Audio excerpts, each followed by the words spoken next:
tonight, only on FX.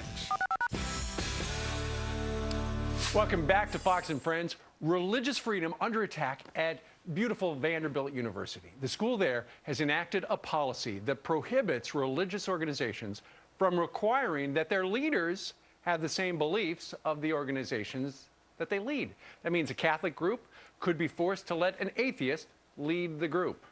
Congressman Randy Forbes is the chairman of the Congressional Prayer Caucus, sent a letter to Vanderbilt University asking them to abandon their policy, and he joins us live from Virginia Beach, Virginia this morning. Good morning to you, Congressman.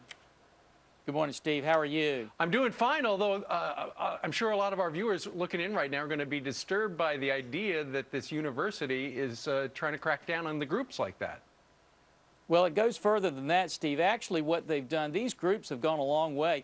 The groups opened their membership to anybody, regardless of their belief, and even opened their leadership to anybody, regardless of what they believe. But there are two things that distinguish the Christian groups, their belief in prayer and their belief in the Bible.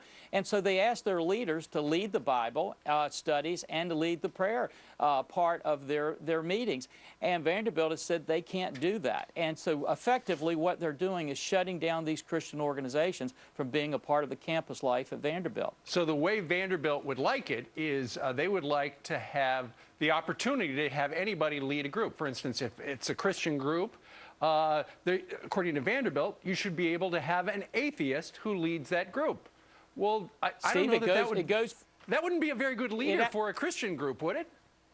Well, two things. First of all, it goes further than that. These groups have said anybody can be the leader. They just want them to lead and be the ones leading the Bible study and the prayer groups, and Vanderbilt has said no. Secondly, Steve, it's important to note there's no atheist running around Vanderbilt now that says, I just want to be the leader of the Christian Legal Society so I can take this group to new heights. What they want to do is shut down those groups, and it doesn't matter whether they get the leadership internally or whether they get Vanderbilt to shut it down externally. They've still effectively shut these groups down. But Congressman, what are the odds of a Christian group electing an atheist to be their leader?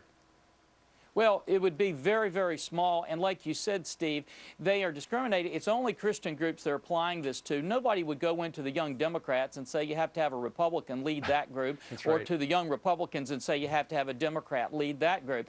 And there are a lot of universities and colleges that have had very, very reasonable policies that do not have this kind of discrimination, and we're just asking Vanderbilt to step back, take a look at this, and don't discriminate against the Christian groups on campus and shut them down. Well, I know you wrote the letter a while back. Still haven't heard from Vanderbilt. As soon as you do, let us know. We'll pass the word along. Thank you, Congressman. Thank you, Steve. All right.